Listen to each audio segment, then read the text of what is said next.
नमस्कार, मैं हूँ पंडित संतोष कुमार भारद्वाज। आज मैं आपके सामने अंगूठे की रेखाओं का जो वर्णन है उसके चौथे खंड की शुरुआत करता हूँ। मैंने इससे पहले आपको 16 रेखाओं की व्याख्या की थी। आज मैं आपके सामने जिन रेखाओं को बता रहा हूँ उनमें पहली है पुष्प रेखा। चित्र में देखिए आप, ये पुष्प रेखा है। इसके अंदर आप देखते हैं एक तो ये कर्व है पूरा, ये लाइन, इसके बाद एक छोटा टुकड़ा, फिर दूसरा ही टुकड़ा, यानी ये 1.1 या 1.2। अब मैं इसके बारे में बताता हूँ आपको। जिस व्यक्ति के हाथ में रेखा होगी उसकी आयु 100 से 120 वर्ष हो सकती है। इसकी परीक्षा आप करेंगे हृदय रेखा से। हृदय रेखा में यदि ये लाइन यहाँ से यहाँ तक पूरी चली जाती है, इन दोनों के बीच में रेखाओं के अंगुलियों के बीच में जगह खाली है काफ़ी, तो 120 तक की आयु जातक प्राप्त कर सकता है। इसका एक और भी तरीका है जीवन रेखा पर देखना। जीवन रेखा यहाँ से चलती हुई यदि पूरा घेरा बना ले, यहाँ तक आ जाए, तो भी जातक की उम्र 120 साल तक की हो सकती है। अब ये जो रेखा जिसको मैं पुष्प रेखा या यव रेखा कह रहा हूं, पुष्प पराग रेखा, पुष्प तो आप जानते ही हैं, फूल, और पराग फूल पे लगने वाले परागकण। यव रेखा दो रेखाओं के संयोग से बनती है, जिसके दो भाग हैं। पहला भाग है 1.1, ये आयु को दर्शाएगी, और 1.2 जो है ये जीवन साथी को प्रकट करेगी, यानी पुरुष के हाथ में पत्नी और पत्नी के हाथ में पुरुष। अगर 1.2 ये ऊपर वाली रेखा यदि ये टूटी हुई है तो जातक का जीवन कलहपूर्ण होगा। इस पे काला तिल हो तो उसकी आमदनी में वृद्धि नहीं होगी। जवानी में ही जीवन साथी की मृत्यु हो जाएगी, अकाल मृत्यु। अगर ये शुरू में हल्की हो, टूटी हुई हो, तो जातक की पत्नी दुष्चरित्र होगी और उसके अनेक लोगों से संबंध हो सकते हैं। अगर ये चिन्ह स्त्री के हाथ में हो तो ये उसके पति के बारे में बताएगा। जिस प्रकार मैंने पत्नी के बारे में बताया, वैसे ही पति के बारे में निष्कर्ष निकलेगा। और अगर आखिर में रेखा कटी फटी हो तो जातक की जो पुत्र संतान है उसकी मृत्यु की संभावना होती है। जिस जातक के हाथ में ये रेखा शुरू से ही एकदम क्लियर हो, स्पष्ट हो, तो उसकी शादी थोड़ी जल्दी कम उम्र में हो जाएगी। अगर एक से अधिक रेखाएं हों ये, तो जितनी रेखाएं होंगी उतनी ही पति या पत्नी को दिखाएंगी। वैसे हम विवाह रेखा इसको मानते हैं, यहाँ विवाह रेखा मानते हैं, पतली से लाइन। और दूसरा जो विवाह रेखा हम देखते हैं वो यहाँ देखते हैं, मध्यम चंद्र के ऊपर एक छोटी सी लाइन होती है जो भाग्य रेखा में आगे मिल जाती है। तो 3 जगह आप इस प्रकार विवाह संबंधों को देख सकते हैं। अब यदि अन्य शुभ रेखा इस आकृति में मिल जाए तो जातक को भूमि का लाभ होता है और भूमि से लाभ भी मिलता है। प्लॉट लेगा तो उसमें मुनाफा हो जाएगा, ज़मीन खरीदेगा तो फ़ायदा हो जाएगा। और अगर ये रेखा मछली की आकृति धारण कर लेती है तो जनाब को गर्मी, सर्दी, ठंड, नज़ला, जुकाम की संभावना रहेगी। ऐसे लोगों का जन्म सामान्यतया मीन राशि में हो सकता है। अगर इसके ऊपर क्रॉस गुणक चिन्ह हो तो 37 से 39 वर्ष की आयु में काम, धंधा, व्यापार, व्यवसाय बदल सकता है और इस दौरान उसके जीवन साथी की तबीयत खराब रहेगी। अब ये 18 नंबर पे जो रेखा आती है इसको हम बोलते हैं, ये है मल्लिका रेखा। इसके 3 वेरिएंट देखेंगे आप। पहला वेरिएंट ये है, जैसे रस्सी होती है मरोड़ी हुई, गांठें होती हैं उसमें निकली हुई, उस तरह की रेखा है ये 18.1। अब इसके आसपास आप देखेंगे मछली का चिन्ह हो सकता है, झंडा हो सकता है, पत्ता हो सकता है, सांप की केंचुली दिखाई दे सकती है। तो ऐसे जो व्यक्ति होते हैं उनको आप ईश्वर के समान ही समझिए। वैसे आपको लाइन मिलेंगे ना देखने को। ये अगर यहाँ सींग हो, दीप बना हो, सांप बना हो, दांत बना हो, केकड़ा बना हो, बिच्छू बना हो, तो जातक के अंदर दिव्य प्रतिभाएं होंगी, परंतु वो आदमी आपको एक साधारण व्यक्ति के रूप में जीवन जीता हुआ दिखाई देगा। यानी अपने आप को प्रकट नहीं करेगा, एक्सपोज नहीं करेगा अपने आप को। अब 18.1 माने जो रस्सी की शेप में रेखा है, तो जातक की जिंदगी में पैसा बहता हुआ आता है, ए लॉट ऑफ मनी। हम पैसे को देखते हैं कहाँ पर? भाग्य रेखा और सूर्य रेखा के ऊपर। यहाँ भाग्य रेखा और यह सूर्य रेखा। अगर भाग्य रेखा सूर्य रेखा सही बनी हुई है तो पैसा तो होगा ही होगा। कंफर्ट्स, ग्रैंड्योर, गैलोर सब कुछ होगा, प्रसिद्धि भी होगी, नाम भी होगा। अब इसके बाद यदि खंडित रेखा हो 18.2, देखिए ये मैंने इसको अलग अलग दिखाया है, 2 टुकड़े दिखाए हैं इसके पास से। देखिए आप, ये 2 टुकड़े करके दिखाया है इसको। तो अगर ये ऐसा होता है तो साहब का स्वास्थ्य खराब रहेगा। यदि रेखा पे काला तिल है तो जातक को गुप्त रोग होंगे, चिंताएं होंगी, बीमारियां होंगी। सफेद दाग होगा तो नजला जुकाम होगा। यदि ये रेखा बैंगनी रंग की हो जाएगी, नील रंग की हो जाएगी, हरा रंग इसमें दिखाई देगा, तो जातक को वायु, मधुमेह, शुगर, वीर्य दोष, शीघ्र पतन जैसी बीमारियां होंगी। अब इसके बाद हम लेते हैं थर्ड सेगमेंट। देखिए ये ऊपर वाला है, ये 2 लाइन्स ना पैरेलल हो गई हैं, समांतर हो गई हैं दोनों ये लाइनें। तो इन दोनों का समांतर होना जो है ये आपको दिखाता है कि संतानें जो होंगी वो श्रीमान, श्रीमंत, धीमान, प्रसिद्ध और बहादुर, वेल नोन पीपल।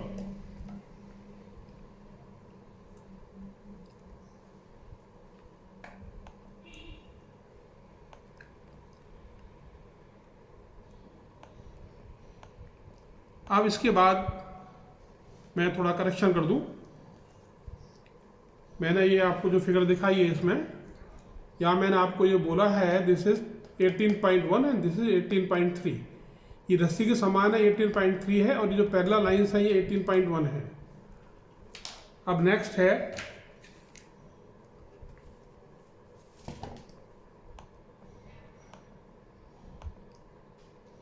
वज्र रेखा।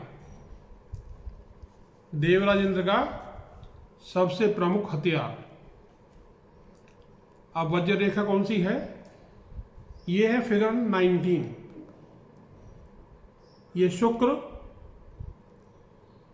पहला पर्व, दूसरा पर्व, और इसके अंदर अंगूठे के नीचे शुक्र पर्वत से शुरू हुई रेखा दूसरे पर्व में जा रही है, तीसरे पर्व से दूसरे पर्व में। कहाँ जा रही है? तर्क के क्षेत्र में। अब इसका नाम हीरक रेखा भी है। वज्र रेखा के साथ दूसरा नाम है हीरक रेखा। अब अगर ये रेखा मौजूद है तो जातक का जन्म जो होगा उसकी जन्म कुंडली में शुक्र उच्च स्थान पर होगा या केंद्र में होगा या फिर योग कारक लग्न में बैठा होगा, और उस जातक के अंगूठे की जड़ में मूल में ये रेखा निश्चित रूप से मिलेगी। यह रेखा भाग्य को दर्शाती है, ऐश्वर्य को दर्शाती है। ऐश्वर्य means you have everything, all worldly possessions. ऐसा व्यक्ति धनी होता है मगर शराब पीने लगता है, नशा लग जाता है, गुप्त रोग हो जाते हैं। अगर यहाँ साथ में केसर रेखा में आगे बता रहा हूँ वो भी हो तो जातक निश्चित रूप से करोड़पति हो जाएगा। उसी कुंडली में प्रबल राजयोग भी होगा मगर साथ साथ कोई ना कोई बीमारी अवश्य होगी। ये अपने हाथ की बात है। फर्म डिटर्मिनेशन, अपने पे काबू करोगे तो ऐसा नहीं होगा। वज्र रेखा स्पष्ट हो, केसर रेखा और फल रेखा ये दोनों टूटी हुई हों तो जातक लाखों करोड़ों में खेलता है। उसका भाग्य एक ऐसे जुआरी की तरह से होता है जिसके पास आने और जाने का धन का पता नहीं पड़ता। इसके बाद अभी मैंने आपसे केसर रेखा का जिक्र किया, अब मैं आपको केसर रेखा दिखा रहा हूं। ये फिगर 20 है, ब्लॉग में मिलेगी आपको सारी फिगर से मौजूद। ये शुक्र से शुरू हो रही है और यव तक जा रही है, यव तक जा रही है, देखिए आप ये, ठीक है। और अब इसका फल क्या है? जहाँ तक को यश मिलेगा, धन मिलेगा, भाग्य में उदय होगा। इसकी अनुपस्थिति नहीं, अगर ये नहीं होती है तो अर्थाभाव माने पैसे की कमी रहेगी, जीवन में कमाना ही रहेगा। परंतु हम इसको तभी सही मानेंगे जब हाथ में भाग्य रेखा सही फल देने वाली ना हो और उसके साथ सूर्य रेखा भी ना हो। मैंने कई बार देखा है कि लोगों के हाथ में भाग्य रेखा नहीं है, सूर्य रेखा नहीं है, मगर फिर भी वो कमा खा रहे हैं, अच्छा कमा खा रहे हैं। उसकी वजह होती है सूर्य अच्छा विकसित होता है, शनि अच्छा विकसित होता है, शुक्र अच्छा विकसित होता है, बृहस्पति अच्छा विकसित होता है, ना हो रेखाएं। अगर माउंट्स पर्वत सुविकसित हैं, सुदृढ़ हैं, ना ज्यादा उठे हुए हैं ना ज्यादा दबे हुए हैं, तो भी जातक की जिंदगी में काफी पैसा होगा। मेहनत करके कमाएगा, सीधी बात है। अगर रेखा टूटी हो तो धंधे में स्थायी लाभ नहीं मिलेगा, जीवन यापन में कठिनाइयां होंगी, दिक्कतों का सामना करना पड़ेगा। अगर ये रेखा बाल बराबर पतली है, बाल के जैसे पतली है, थिन और छोटी है, तो भी खूब कमाएगा। उसको अपने शत्रुओं से, गुप्त शत्रु जिनके बारे में पता नहीं होता और गुप्त रोग, इनका भय सदा बना रहेगा। ये रेखा यव रेखा से प्रारंभ होकर मल्लिका रेखा तक जाती है तो जातक जब निश्चित रूप से उत्तम कुल और धनवान परिवार में होगा। ऐसा व्यक्ति कला प्रेमी और कला का कद्रदान होगा। अगर ये रेखा सांप के जैसे टेढ़ी मेढ़ी है तो जातक का मेंटल डिस्पोजिशन, मानसिक कमजोरी होगी। इस प्रकार की छोटी मोटी 16 रेखाएं दोनों हाथों में हो तो जातक शाही परिवार का मुखिया होते हुए सभी प्रकार के सुख, ऐश्वर्य, भोग, विलास प्राप्त करेगा। ऐसे जातक की कुंडली में शुक्र या शनि उच्च योग में होंगे और योग कारक होंगे। यदि ये रेखा अंगूठे के पहले खंड में स्पष्ट, दूसरे खंड में क्लियर हो तो जातक का जन्म गरीब और निम्न परिवार में होगा। जीवन के दूसरी चरण में उसका कारोबार अच्छा चल पड़ेगा और काफी पैसा कमाएगा। यदि ये रेखा धागे की तरह से पतली होगी, काली होगी, पीली होगी, तो भी जातक के जीवन में धन और वैभव होगा। और यदि ये रेखा लाल, गुलाबी, चमकीली, सुंदर लगे, ऑयली, तो इसका महत्व और ज़्यादा बढ़ जाएगा। अब हम लेते हैं रिपु रेखा। रिपु माने दुश्मन, एनिमी। अब देखिए ये एनिमी रेखा है, ये फिगर नंबर 21 अंगूठे के नीचे से शुरू होती है, यहाँ से शुरू होती है ये शुक्र से, और टेढ़ी मेढ़ी चलती हुई ऊपर पहुँच जाती है अंगूठे के ऊपर, जहाँ पर ये आपको चित्र दिखाई देते हैं, व्रत वगैरह दिखाई देते हैं, शंख भंवर इत्यादि दिखाई देती है, वहाँ तक पहुँच जाती है रेखा। और ये रेखा जैसा इसका नाम है वैसा ही इसका फल है। इसको हम अमंगल रेखा भी कह देते हैं। यह रेखा यव रेखा को काटेगी, रति रेखा को काटेगी, मल्लिका रेखा को काटेगी और उनका सबका प्रभाव कम कर देगी। दरिद्रता दिखाएगी, दुर्भावना दिखाएगी, दुश्मनों की ताकत को दिखाएगी। अगर शुभ लक्षण हो तो जातक शत्रु काबू में कर सकता है, परंतु शुभ लक्षण ना हो तो शत्रु पे विजय पाना बड़ा मुश्किल होगा। हल्की रेखा हो, कटी फटी हो तो ज़्यादा नुकसान नहीं पहुंचाएगी। अगर बिल्कुल क्लियर है तो नुकसान पहुंचाएगी ही पहुंचाएगी। अब जातक एक यज्ञ है, शत्रुंजय यज्ञ, इसका सहारा लेगा तो रेखा का दुष्प्रभाव नष्ट हो जाएगा। ऐसा करने पर यह रेखा दृश्य भी हो सकती है। जातक प्रतिदिन हनुमान चालीसा का पाठ करे, मंगल और शनिवार का व्रत रखे, और एक मंत्र बता रहा हूँ माता भगवती का, ओम ऐं ह्रीं क्लीं चामुंडाय विच्चये नमः। इस मंत्र के जाप से तो रक्षा होगी। और यदि आप उच्चारण करें ओम ऐं ह्रीं क्लीं चामुंडाय विच्चये फट स्वाहा, 108 आहुति डाल दो, दुश्मन कहीं का नहीं रहेगा। अब आती है मन रेखा। ये देखिए लास्ट में है ये रेखा। ये जो यव है शुरू वाला, ये आपका जन्म का काल भी बताता है। इसके नीचे बिल्कुल close, very close to it, ये ग्रीनिश लाइन है। ये मैंने ग्रीनिश मार्क की है। हाथ में तो हल्का गुलाबी रंग लिए होगी या काला रंग लिए होगी। तो ये जो मन रेखा है ये हमारे मन को भटकाती है।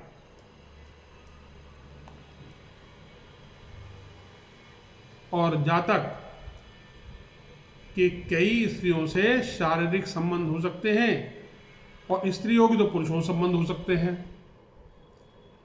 आज मैंने आपके सामने ये अध्याय प्रस्तुत किया। इसका 5वां खंड भी मैं आपको जल्दी ही बना के दिखा सकता हूँ। उसमें अंगूठे की आकृति का वर्णन करूँगा। विभिन्न प्रकार के जो चिन्ह और होते हैं मामूली वो भी मैं आपको दिखाऊंगा। आप तब तक इसका अध्ययन करिए और आप देखेंगे कि इस अंगूठे के अध्ययन मात्र से ही आप बहुत कुछ लर्न कर लेते हैं और अच्छे प्रेडिक्शंस कर लेते हैं। और मैंने आपको इसके ऊपर जो चीज़ें दिखाई हैं, ये है स्वदेश स्वधर्म, ये दूसरा ब्लॉग है मेरा। इसमें जो तत्कालीन समय है उसमें हमारे देश की जो स्थिति है, जहाँ हम रहते हैं, नगर, उसकी स्थिति है, वो मैं दर्शाता हूँ। ब्लॉग है ये। और दूसरा है ये यूट्यूब पर है हिंदुत्व, ये भी यूट्यूब पर है। इसमें हिंदू धर्म के बारे में जितनी बातें आप जानना चाहें आपको मिलेंगी। इसी प्रकार यहाँ पर ये मैंने दिखाया है, ध्यान से देखिएगा, आप इसको नोट भी कर लें तो आपको हिंदू धर्म के बारे में जितनी ज़्यादा से ज़्यादा जानकारी चाहिए वो आपको इसके ऊपर मिलेगी। नमस्कार, शीघ्र ही फिर मिलते हैं। बहुत बहुत धन्यवाद, आपने शांति से मेरा ये भाषण सुना। नमस्ते।